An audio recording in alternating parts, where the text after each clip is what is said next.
दोस्तों, आज की कहानी है बहू बैठकर पोसा लगाया करो, इससे नॉर्मल डिलीवरी हो जाएगी।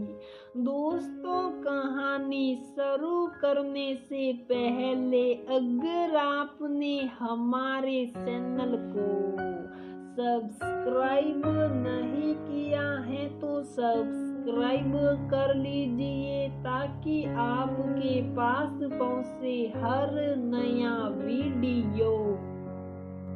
रहने दीजिए भाभी, मैं कर लूंगी, आप जाकर थोड़ा आराम कर लो।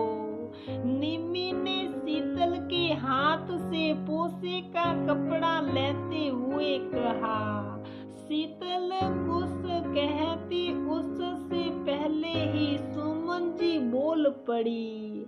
करने दे निम्मो, मैंने ही शीतल से कहा है कि पोसा लगाया कर, जितना ज्यादा काम करेगी उतनी ही आसानी से डिलीवरी हो जाएगी। शीतल कुछ दिनों पहले ही ससुराल आई है। 7वां महीना लगते ही मनोज उसे माँ के पास छोड़ गया था कि सबके साथ रहेगी तो उसकी देखभाल भी ठीक से हो जाएगी और शीतल का समय भी कट जाया करेगा। मनोज की नौकरी दूसरे शहर में थी और वहाँ भी उसे अक्सर टूर पर जाना पड़ जाता था।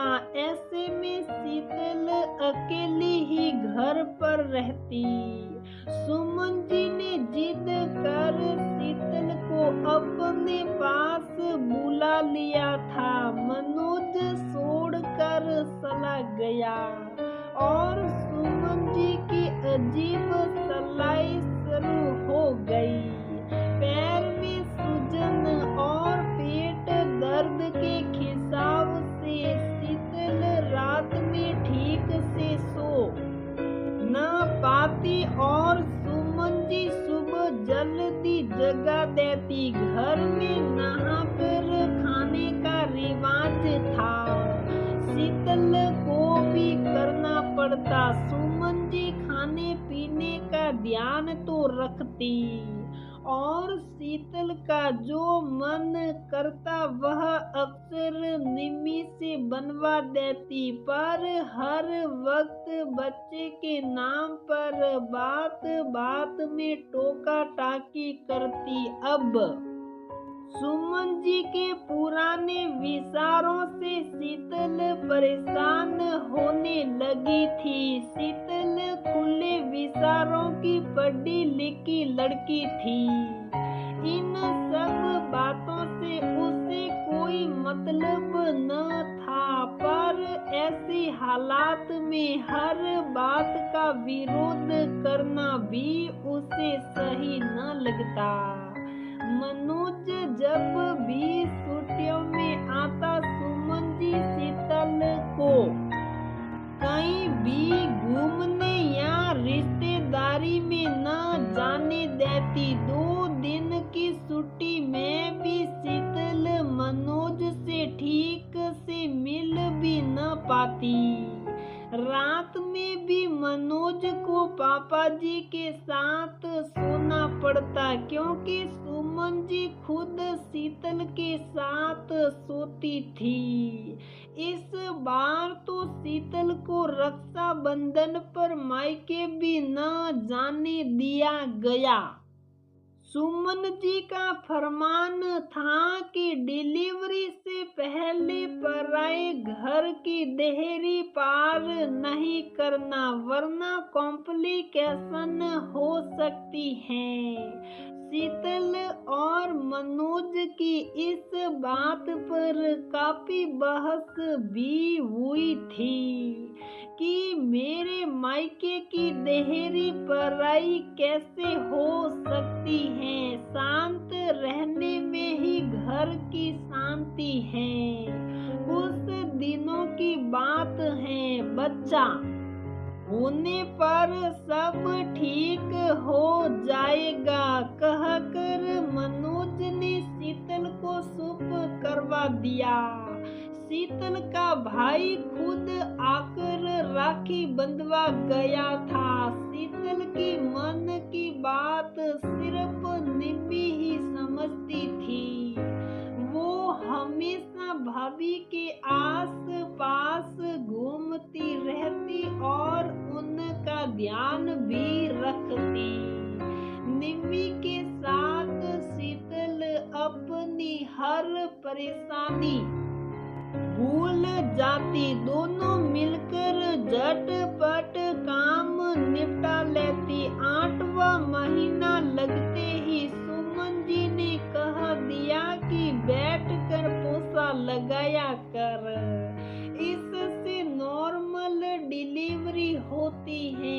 अब तक शीतल को हर छोटे छोटे काम में किसी की जरूरत पड़ती थी।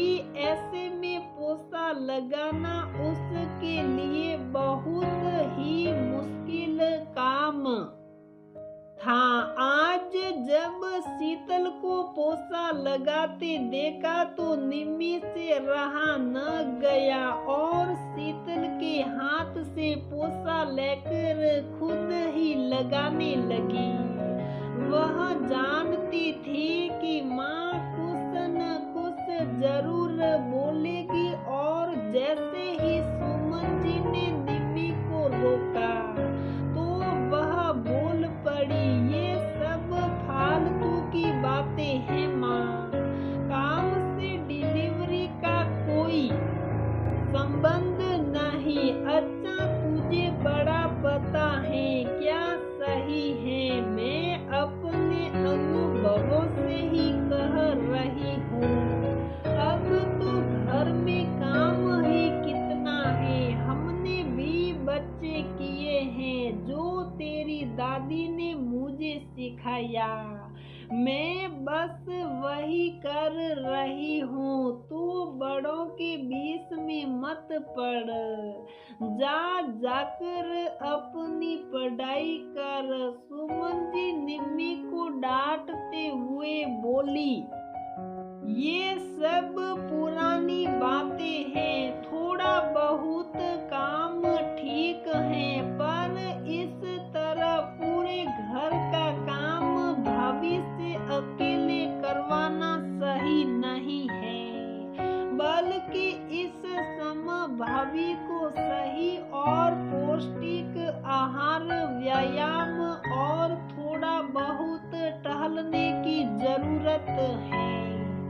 और सबसे जरूरी कि वह तनाव मुक्त रहे, खुश रहे, तभी बच्चा स्वस्थ रहता है। और रही बात नॉर्मल डिलीवरी की, तो आज नॉर्मल हो या सिजेरियन कोई फर्क नहीं पड़ता, बल्कि ज्यादा काम करने और आराम न करने से जरूर बच्चे पर बुरा असर होता है।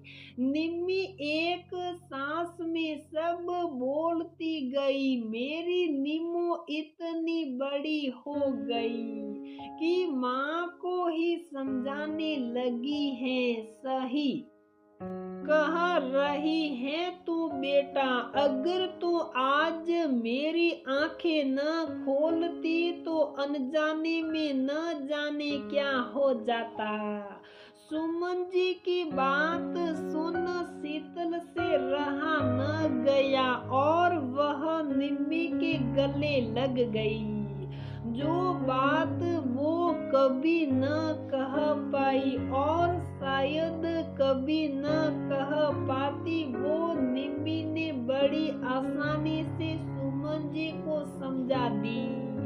निम्मी और सुमन जी ने अच्छे से शीतल की देखभाल की। आज बच्चे की किलकारियों से पूरा आंगन गूंज उठा था। तो दोस्तों, हमारी ये कहानी